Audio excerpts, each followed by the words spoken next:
satu orang dapat hidayah keranamu khairum min umurin na'am, lebih baik daripada engkau memiliki seekor unta yang merah. Satu orang dapat hidayah kerana mulutmu, satu orang dapat hidayah.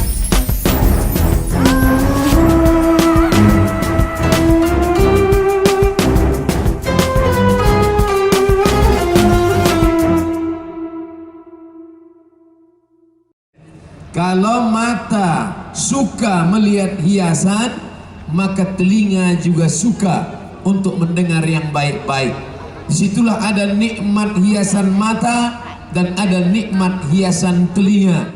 Begitu disebutkan Syekh Yusuf Al-Qaradawi dalam kitab Fiqhul Musiqa wal Aghani, fiqih musik dan lagu. Jadi bila ada orang mengatakan mata kita boleh melihat hiasan, mata kita suka melihat sesuatu yang indah, maka telinga juga merasakan kenikmatan mendengarkan suara-suara yang baik itu.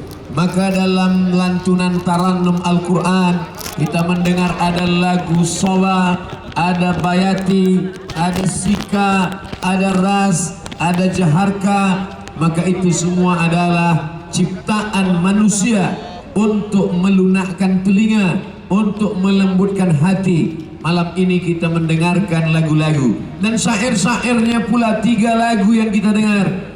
Pertama tentang Rasulullah sallallahu alaihi wasallam, yang kedua tentang apa kita punya. Kita tidak punya apa-apa dan kita malu kepada Dia yang memiliki yang maha sempurna. Dan kemudian ditutup pada lagu yang ketiga kembali mengingatkan kita pada Nabi Muhammad sallallahu alaihi wasallam.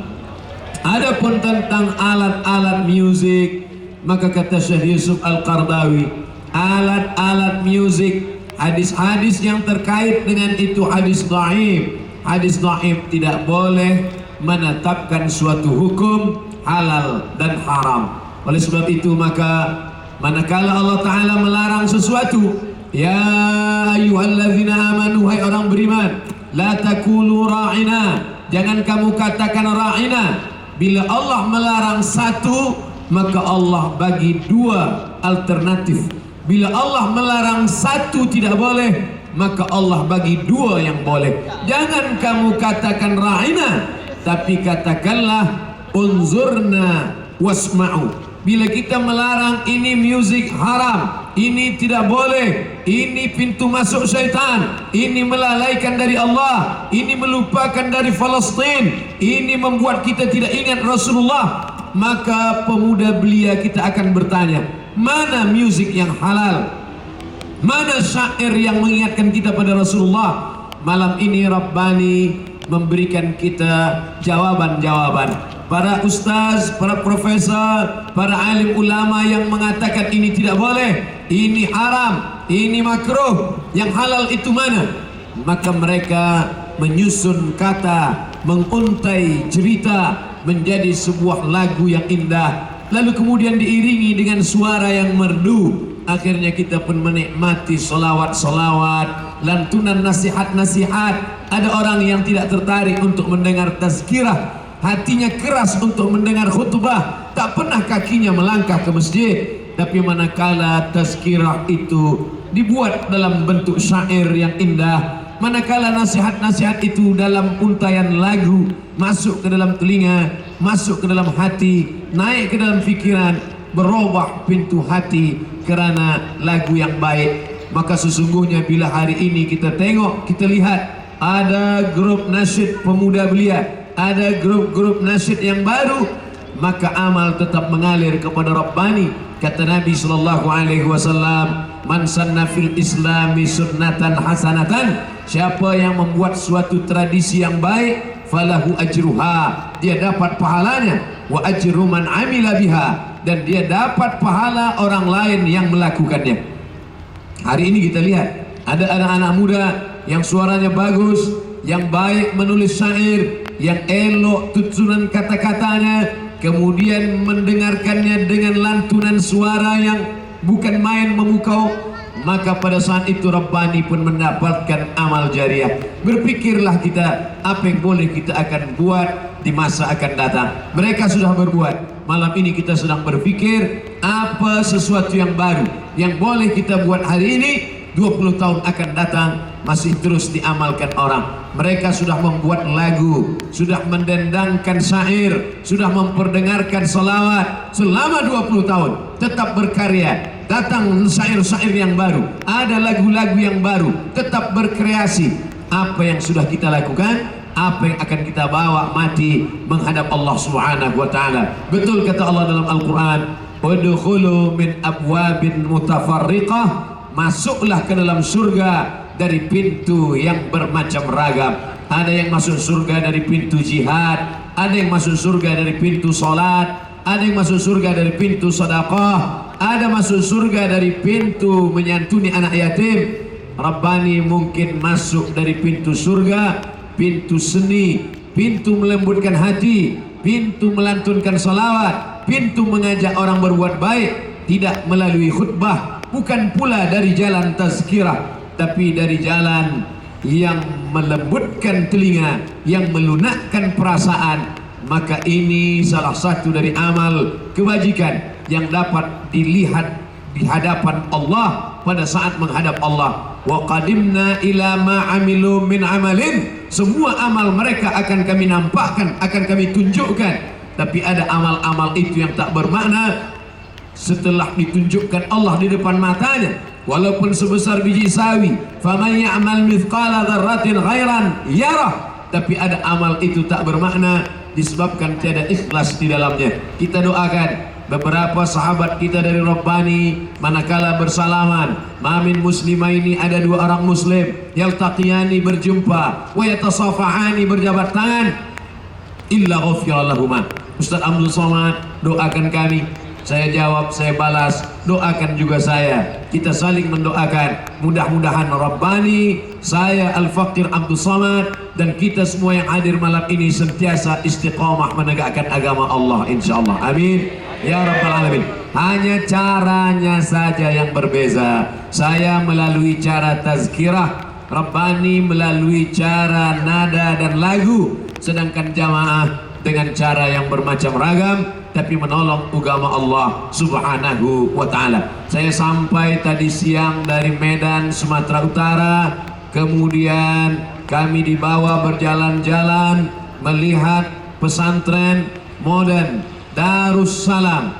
Di sana ada satu rumah Melayu, rumah tinggi, sudah disewa selama 2 tahun lamanya. 60 pelajar, santri lelaki dan perempuan. Apa yang mereka lakukan di rumah ini? Menghafaz Al-Quran. Beberapa sudah hafaz 30 juzuk selama 20 tahun lamanya. Maka ada niat baik, dibawalah kami melihat. Inilah tanah yang akan dibeli Ustaz Abdul Somad. Inilah tanah hasil dari beberapa hari ini jamaah mengumpulkan uang sebesar apapun yang kita berikan. Tanah itu akan dibeli, akan dibina di atasnya pesantren, sekolah tahfiz Quran, akan dibina di atasnya tempat belajar agama Islam. Kita akan mati di telan zaman, kita akan mati dimakan cacing tanah. Tapi 20 tahun, 30 tahun akan datang, mereka tetap menghafaz Al-Quran, mereka tetap belajar bahasa Arab, Al-Quran, akidah Ahlussunnah wal Jamaah. Imam Abdul Hasan Al-Asy'ari memahami fiqh Syafi'i, Imam Muhammad bin Idris mendalami tasawuf, Imam Abu Hamid Al-Ghazali mengkaji kitab Ihya Ulumuddin, membaca kitab Imam Syafi'i, membaca kitab Al-Minhaj Syarah Sahih Muslim Ibn Al-Hajjaj Imam Nawawi, membaca zikir-zikir Al-Azkar, membaca pagi dan petang Al-Ma'surat. Maka inilah amal jariah yang tetap mengalir. Mudah-mudahan beberapa hari ini terkumpullah hendaknya uang cukup, uang yang cukup untuk membina pesantren modern Darussalam di masa akan datang, insyaallah. Amin ya rabbal alamin. Ini bagian dari jihad kita. Dulu mereka datang berjihad dari Hadramaut, dari Tarim, dari Yaman, datang dari kota Makkah, ada mengatakan dari Madinah, ada sebagian mengatakan dari Taif, sebagian pula lagi mengatakan dari Gujarat, India. datang ke negeri Melayu, dipukul ombak, dihempas gelombang. Berapa mereka yang mati di tengah laut? Berapa di antara mereka yang kapalnya pecah, tapi mereka mendapatkan pahala jihad? Apa yang mereka cari untuk datang 9.000 kilometer yang mereka tempuh dari Jazirah Arab sampai ke Semenanjung Melayu, dari mulai Kelantan sampai ke Johor, menyeberang ke Sumatera. Apa yang mereka cari? Yang mereka cari tak lain tak bukan adalah amal jariah. Kalau solat, mereka boleh solat di Makkah. Membaca Al-Quran, mereka boleh baca Quran di Madinah. Kalau hanya untuk melaksanakan tahajud dan doa, dimanapun boleh mereka laksanakan. Tapi kenapa mereka mesti datang ke negeri Melayu? Mereka ingin mengamalkan hadis Nabi Muhammad sallallahu alaihi wasallam, ayyahdiyallahu bika rajulan wahidan, satu orang dapat hidayah keranamu, khairum min umurin na'am, lebih baik daripada engkau memiliki seekor unta yang merah. Satu orang dapat hidayah kerana mulutmu, satu orang dapat hidayah kerana tanganmu. Sejengkal tanah yang kau infak sedekahkan, sejengkal tanah yang kau wakafkan, lebih bermakna daripada seluas langit dan bumi. Oleh sebab itu maka bila jihad mereka dulu menumpahkan darah, tetesan air mata, maka jihad kita hari ini lebih ringan daripada mereka. Tapi godaan itu semakin kuat. Alhamdulillah, malam ini hujan turun, tapi jamaah tetap datang, tetap ramai. Bila dalam keadaan tenang, jamaah ramai, biasa. Tapi dalam keadaan hujan, jamaah datang. Maka ini adalah tanda-tanda Allah Ta'ala memberikan kelebihan. Karena ada kelebihan pada orang, ada semangat pada manusia, ada nilai jihad. Mudah-mudahan yang hadir malam ini semuanya dicatat sebagai orang-orang mujahid fi sabilillah. Man kharaja fi talabil ilmi, siapa yang keluar rumah dengan niat menuntut ilmu, fahuwa fi sabilillah, maka dia sama seperti orang yang berjihad fi sabilillah. Man salaka tariqan, siapa yang melalui suatu jalan, yaltamisu fihi ilman, di jalan itu dia mencari ilmu, dia bawa pulang ke rumah, dia ingat, dia catat, dia hafal, dia rekod, dia rakamkan, dia amalkan. Sahalallahu lahu bihi tariqan ilal jannah, maka Allah mudahkan bagi dia.